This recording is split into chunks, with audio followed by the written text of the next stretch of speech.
Hello students, welcome to my channel.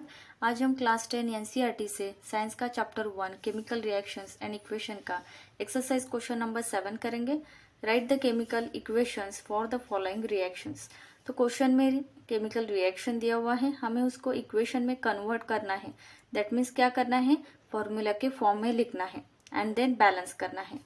तो first question है calcium hydroxide. तो calcium hydroxide का फॉर्मूला क्या होता है, CaOH whole twice plus carbon dioxide का CO2 गिव्स कैल्शियम कार्बोनेट का CaCO3 फॉर्मूला होता है प्लस वाटर का H2O। तो ये हो गया हमारा केमिकल इक्वेशन। अब इसे हम बैलेंस करना है। तो इस इक्वेशन के लेफ्ट हैंड साइड में फर्स्ट एलिमेंट कौन सा आता है, Ca, दैट इज कैल्शियम। तो कैल्शियम के कितने एटम्स हैं LHS में, यहाँ है 1। वही इक्वेशन के राइट हैंड साइड में फर्स्ट एलिमेंट है कैल्शियम, कितने एटम्स है कैल्शियम के, यहाँ पर भी 1 एटम है। दैट मीन्स कैल्शियम के एटम्स दोनों तरफ इक्वल है, इसलिए इस इक्वेशन में कैल्शियम जो है बैलेंस्ड है। Now come to next element oxygen. तो ऑक्सीजन के कितने एटम्स है LHS में, यहाँ ब्रैकेट के बाहर 2 है, तो इसका मतलब होता है ये 2 इस ऑक्सीजन का भी है और इस हाइड्रोजन का भी है, इसलिए ऑक्सीजन के यहाँ पर है 2 एटम्स प्लस यहाँ पर 2 है, तो 2 + 2 टोटल 4 एटम्स है ऑक्सीजन के LHS में। तो RHS में देखते हैं ऑक्सीजन के कितने एटम्स हैं, यहाँ है 3 प्लस यहाँ है 1, तो 3 + 1 4 है, तो यहाँ पर भी टोटल 4 एटम्स है ऑक्सीजन के। तो LHS में और RHS में इक्वल है ऑक्सीजन के एटम्स, इसलिए ऑक्सीजन भी जो है बैलेंस्ड है। तो नेक्स्ट एलिमेंट है हमारा हाइड्रोजन। तो हाइड्रोजन के कितने एलिमेंट से देखते हैं LHS में, यहाँ है 2 और वही RHS में यहाँ भी है 2। तो हाइड्रोजन के एटम्स भी दोनों तरफ इक्वल है, इसलिए हाइड्रोजन भी बैलेंस्ड है। तो नेक्स्ट एलिमेंट है हमारा कार्बन, दैट इज C। यहाँ पर है उसका ओनली एक एटम है और यहाँ पर भी एक एटम है, तो कार्बन भी दोनों तरफ इक्वल है, तो कार्बन जो है बैलेंस्ड है। इस तरह ओवरऑल हमारा ये इक्वेशन जो है ऑलरेडी बैलेंस्ड है। तो ये हमारा सेकंड क्वेश्चन है, zinc plus silver nitrate give zinc nitrate plus silver. अब हमें इसको फॉर्मूले के फॉर्म में लिखना है, तब हमें इक्वेशन मिलता है। तो जिंक का फॉर्मूला है Zn, सिल्वर नाइट्रेट का है AgNO3, जिंक नाइट्रेट का फॉर्मूला होता है ZnNO3 का होल ट्वाइस, सिल्वर का होता है Ag। तो अब हमें इसको बैलेंस करना है। तो इक्वेशन के लेफ्ट हैंड साइड में फर्स्ट कौन सा एलिमेंट है हमारा, Zn, दैट इज जिंक। तो जिंक के कितने एटम्स हैं, यहाँ पर 1 है, और वही इक्वेशन के राइट हैंड साइड में फर्स्ट एलिमेंट है हमारा जिंक और कितने एटम्स हैं, 1 है, तो दोनों तरफ जो है जिंक के एटम्स इक्वल है, इसलिए जिंक जो है बैलेंस्ड है। तो नेक्स्ट एलिमेंट आता है हमारा Ag, दैट इज सिल्वर। तो Ag के कितने एटम्स है LHS में, यहाँ पर है 1 और वही राइट हैंड साइड में भी 1 है, तो दोनों तरफ इक्वल नंबर ऑफ एटम्स है, इसलिए Ag भी बैलेंस्ड है। तो नेक्स्ट एलिमेंट है हमारा N, दैट इज नाइट्रोजन। तो नाइट्रोजन के कितने एटम्स है LHS में, 1 है, और वही RHS में देखते हैं, यहाँ ब्रैकेट के बाहर 2 है, इसका मतलब होता है ये 2 इस नाइट्रोजन का भी है और ये 2 इस ऑक्सीजन का भी है, इसलिए अब नाइट्रोजन RHS में कितने हैं एटम्स, नाइट्रोजन के 2 एटम्स हैं। तो अब हमें दिख रहा है कि नाइट्रोजन के एटम्स अनइक्वल है, यहाँ 1 और यहाँ 2। तो अब इसे इक्वल करने के लिए मैं LHS में इस 1 को अगर 2 से मल्टीप्लाई करती हूँ तो मुझे मिलता है 2। तो ये जो 2 है मैंने मल्टीप्लाई किया और मुझे सेम नंबर ऑफ एटम्स मिले, तो ये 2 मैंने इस नाइट्रोजन से पहले लगाती हूँ, दैट इज इस AgNO3 से पहले लगाती हूँ, तो मुझे ये N2 मिलते हैं और यहाँ भी N कितने हैं, 2 है। इस तरह N जो है बैलेंस्ड होते हैं। तो नेक्स्ट एलिमेंट है हमारा ऑक्सीजन। तो ऑक्सीजन के कितने एटम्स हैं LHS में, 3 2 6। तो ऑक्सीजन के 6 एटम्स हैं LHS में, वही RHS में देखते हैं 3 2 6।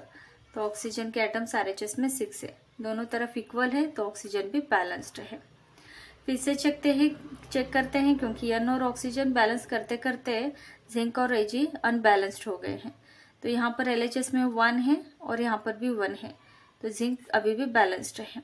Ag यहाँ पर 2 है और यहाँ 1 है, तो Ag जो है अनबैलेंस्ड हो गया है, यहाँ 2 और यहाँ 1। तो अभी इसको बैलेंस करने के लिए अगर मैं इस 1 को 2 से मल्टीप्लाई करती हूँ तो ये होता है 2। तो ये जो 2 है इस Ag से पहले लगाती हूँ, तो अब ये भी Ag कितना होगा 2, और यहाँ पर भी Ag के 2 एटम्स है, तो अब Ag जो है बैलेंस्ड है।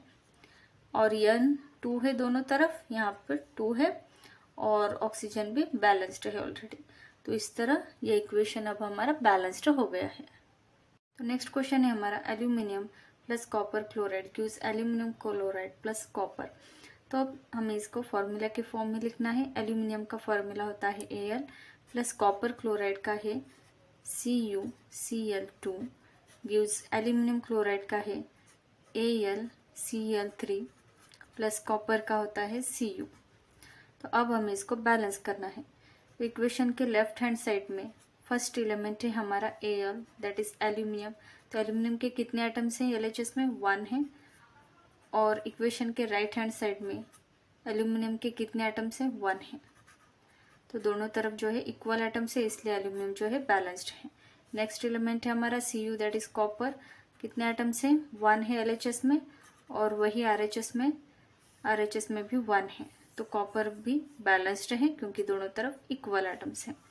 तो नेक्स्ट एलिमेंट है हमारा Cl that is chlorine. Chlorine क्या है 2 एटम्स हैं LHS में, और वही RHS में है 3। तो क्लोरीन के एटम्स दोनों तरफ अनइक्वल हैं, इसलिए वो अनबैलेंस्ड है। अब हमें इसको इक्वल करने के लिए LHS में अगर इस 2 को 3 से मल्टीप्लाई करती हूँ तो बनता है 6, और इस 3 को 2 से मल्टीप्लाई करती हूँ तो 6 बनता है। तो इस तरह हमें सेम नंबर ऑफ एटम्स मिल सकते हैं। इसलिए ये जो 3 है, ये 3 में इस क्लोरीन से पहले लगाती हूँ, तो मुझे 3 2 जा 6 क्लोरीन के 6 एटम्स मिलते हैं। और ये जो 2 है इस क्लोरीन से पहले लगाती हूँ, तो मुझे 2 3 जा 6 क्लोरीन के 6 एटम्स मिलते हैं, और इस तरह क्लोरीन जो है दोनों तरफ बैलेंस्ड होता है। तो यहाँ पर हमारा जो इक्वेशन है बैलेंस्ड हो गया है। अब क्लोरीन को बैलेंस करते करते Al और Cu अनबैलेंस्ड हो गए हैं, इसलिए फिर से चेक करते हैं। LHS में Al 1 है, बट यहाँ पर 2 हो गया है, दैट इज RHS में Al कितने हो गए हैं 2 हो गए हैं। अब Al को बैलेंस करने के लिए मैं इस 1 को 2 से मल्टीप्लाई करती हूँ, तो मुझे 2 that is same number of atoms मिल सकते हैं। इसलिए ये जो 2 है मैं इस Al से पहले लगाती हूँ, तो अब एल्यूमिनियम दैट इज Al कितने हो गए 2 हो गए दोनों तरफ। अब Al जो है बैलेंस्ड है। तो अब Cu को दैट इज कॉपर को चेक करते हैं। LHS में कॉपर कितने हो गए हैं 3 एटम्स हो गए हैं कॉपर के, और वही RHS में अभी भी 1 है, तो जो है कॉपर अनबैलेंस्ड है। इसे बैलेंस करने के लिए मैं 1 को अगर 3 से मल्टीप्लाई करती हूँ तो 3 बनता है, इसलिए दोनों तरफ कॉपर के हमें इस तरह सेम नंबर ऑफ एटम्स मिलते हैं। तो ये जो 3 है मैं ये 3 इस कॉपर से पहले लगाती हूँ, तो अब जो कॉपर है बैलेंस्ड होता है। यहाँ पर भी 3 एटम्स है कॉपर के, और यहाँ पर भी 3 है, तो अब कॉपर जो है कम्प्लीटली बैलेंस्ड है। इस तरह हमारा इक्वेशन है बैलेंस्ड होता है। अब ये हमारा लास्ट क्वेश्चन है। Barium chloride plus potassium sulphate gives barium sulphate plus potassium chloride. तो बैरियम क्लोराइड का फॉर्मूला होता है BaCl2 प्लस पोटेशियम सल्फेट का K2SO4 गिव्स बैरियम सल्फेट का BaSO4 प्लस पोटेशियम क्लोराइड का KCl। तो ये हो गया हमारा केमिकल इक्वेशन। अब हमें इसको बैलेंस करना है। तो इक्वेशन के लेफ्ट हैंड साइड में फर्स्ट एलिमेंट है हमारा Ba दैट इज बैरियम। तो कितने एटम्स है बैरियम के यहाँ पर 1 है, और वही इक्वेशन के राइट हैंड साइड में बैरियम के कितने एटम्स हैं 1 है। तो बैरियम जो है दोनों तरफ इक्वल है, तो इसलिए बैरियम बैलेंस्ड है। तो चलते हैं नेक्स्ट एलिमेंट की तरफ। नेक्स्ट है हमारा क्लोरीन। तो क्लोरीन के कितने एटम्स है LHS में 2 हैं, और वही RHS में है 1 है। तो क्लोरीन जो है अनइक्वल है दोनों तरफ।